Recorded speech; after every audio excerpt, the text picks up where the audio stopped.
Hey, how's it going? Lesson number 14. Super excited today because today is the day we're going to teach you the world record magic lesson that I gave years ago to break a Guinness World Record for the biggest ever magic lesson. My name's Kevin Quantum, I'm a magician scientist hybrid, and this is Magic Lab. Here's the Guinness Book of Records. This is the one that I was in, 2014, and if you go to page 80, gosh, I had this memorized, 88. Page 88, I'll hold that up. I'm going to try and come close to the camera for that. Largest magic lesson. You can see me there with my Sunday name Kevin McMahon in the Guinness Book of Records. 2012, biggest ever magic lesson. Super proud of that. Ever since I was a kid, I've always wanted to be in the Guinness World Record, so super happy to have done that. All you need for this one is a coin and your hands, so you're getting ready. And let's do this.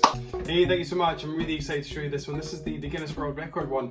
A few years ago, I broke a Guinness World Record with this very trick, and it looks like this. All you need is a coin, your two hands, and if you watch very carefully, the coin completely vanishes just like that. Pretty cool, huh? Okay, this is a fundamental trick in the world of magic. It's called a French drop. The idea is that you're pretending to take a coin away from your hands when in actual fact you're not. It's one of those tricks that can be used in so many different ways. It's so versatile, and this is why I think it's really important that you learn it now as well, because it helps take your magic to the next level. When that coin vanishes, you can make it reappear wherever you want if you are prepared to practice. But let's break it down. First of all, there is the sleight of hand element in this one. You have to hold the coin in your left hand. If you're right-handed, I hold it in my left hand. I use my two fingers and my thumb. I'm holding it like that. I'm holding it like that. And it's a bit weird. My elbow's up a bit higher than it normally would be. I'm not doing this. I'm holding it like this. Okay? That's the first thing. The first thing you're going to practice is moving your thumb a tiny little bit and letting that coin drop into your hand. You see how I'm doing that? So my thumb's moving a tiny little bit and it's dropping into the palm of my hand just like that. Practice that over and over again. The second thing you're going to do is you're going to move this hand in front and you're going to let the coin drop, and it's going to appear to vanish and appear to disappear. So let me show you what's going to happen there. There's the coin, there's the hand. Watch. The coin completely disappears. And all you're doing is letting that go at the same time as moving that hand in front. That's a big part of this. So the hand comes in front, the coin appears to completely disappear. It's actually hiding down there. All you're doing is letting it drop and fall into that gap between your fingers. The next part you're going to add on is now pretending to take it away. As your hand comes in here like this and your hand is covering that bit there, you're going to let it drop and pretend to take it. So the coin's there, your hand pretends to take it away, but actually it stays there. And it's really important that this hand doesn't look like it's doing any movement at all. My thumb is hardly moving at all, and it's allowing that coin to drop down. So as I pretend to take it, that's the sleight of hand moment. So if you're going to do this with only sleight of hand, it would look like that. And that still should look very good, but now you're going to add in an extra element. You're going to add in some misdirection. We talked about this when we introduced the wand a few lessons back. The idea is that you're going to look at the coin, and as your hand comes in, you're going to look up at the audience, then you're going to look at the coin again when you've taken nothing away. So here's the idea. You're going to do your sleight of hand move, so you look at the coin, you look up at the audience, then you look at your hand again. Alright, so if I was going to do this with words, I'd say it's very important that you do not take your eyes off that coin. Now obviously I've pretended to take the coin away, but it's still in my hand, so it's really important that you do not take your eyes off that coin. So I'm doing a little trick on the audience. As I'm saying, don't take your eyes off the coin. What I'm doing when I say it's really important, everyone looks up at me. So it's really important that you do not take your eyes off that coin. It's really important that you do not take your eyes off that coin. And when I do that whole sequence, now I've got the misdirection with the sleight of hand, and it makes it even more probable that I will get away with pretending to take away nothing from my hand. The third thing, if you want to add it on, is a bit of body weight shifting. So when the coin is over here and you pretend to move it over to here, your whole body moves with this hand, not just your eyes, but your body shifts as well. And again, so it starts off here, you do the sleight of hand, you do the eyes, you shift your body over.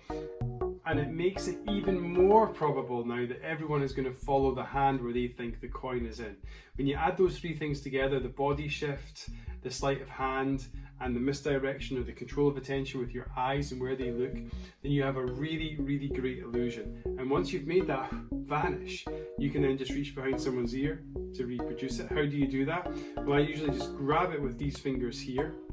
I clip it with these fingers. And as I reach forward, you'll just have to practice this one. I grab it with my other fingers and pull it from the air. So if I was going to do it in real time, there's the coin, goes, and then I'm grabbing it here and I pinch it forward and produce it almost from thin air like this.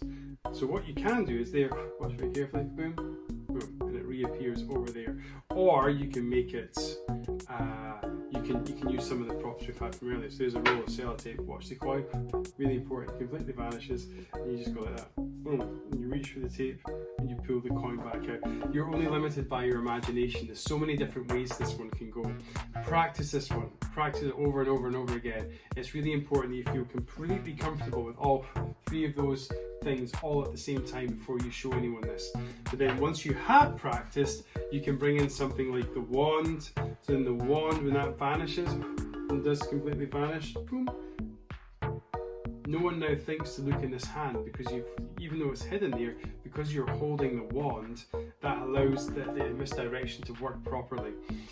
So the French drop, really have fun with this one. It's such a cool trick. Thank you very much. Hey, thanks again for joining me. The science of this one really is covered in the general explanation of how it works in the first instance.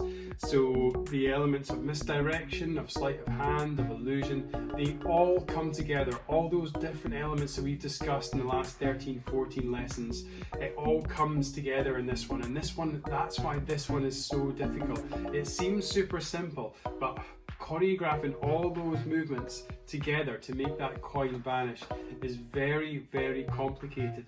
So don't expect to get this one in the next day, 2 days. It might take weeks. I've been doing this one for years, and after even doing 3 or 4 years worth of this vanish, it then got even better when I realized I could control people's attention. I realized I could shift my weight. In the early days, all I was doing was just simply doing the sleight of hand, watching my hands the whole time. But then when I built in the misdirection, the control of attention, when I built in the shifting of the body weight, that all enhanced the illusion. All these little things are acting. All these little things are what magicians will do quite naturally when they make something disappear. And it's something that you can do as well, and it makes the magic super powerful. And this one, even though it can be as simple as pulling a coin from behind someone's ear, it can be properly amazing as well if you work on all the different individual elements. So please do that. Thank you. Alright guys, thank you so much for joining with me in the Guinness World Record magic lesson number 14 at Quantum Magic Lab. A lot of magic theory in that one, a lot of different presentation, misdirection, sleight of hand skills. Really appreciate you guys playing along with this, but when you do get this right, when you do get the action right, then you'll find it so versatile. You can use it in so many other different magic tricks. Tomorrow's trick, For tomorrow's trick, we're going to take it back easy again. There's going to be some more mind reading. All you need is a sheet of paper for this one and some pens and a bit of imagination. So get them ready now. Remember to subscribe, leave your comments below. Facebook, Twitter, Instagram. My handle is @KevinQuantum. I try and get back to every message I can. Please keep on sharing the word about this. I'd love to get as many people as I can learning magic during this crazy period in our lives. So take care now, take it easy, and see you later. Bye bye.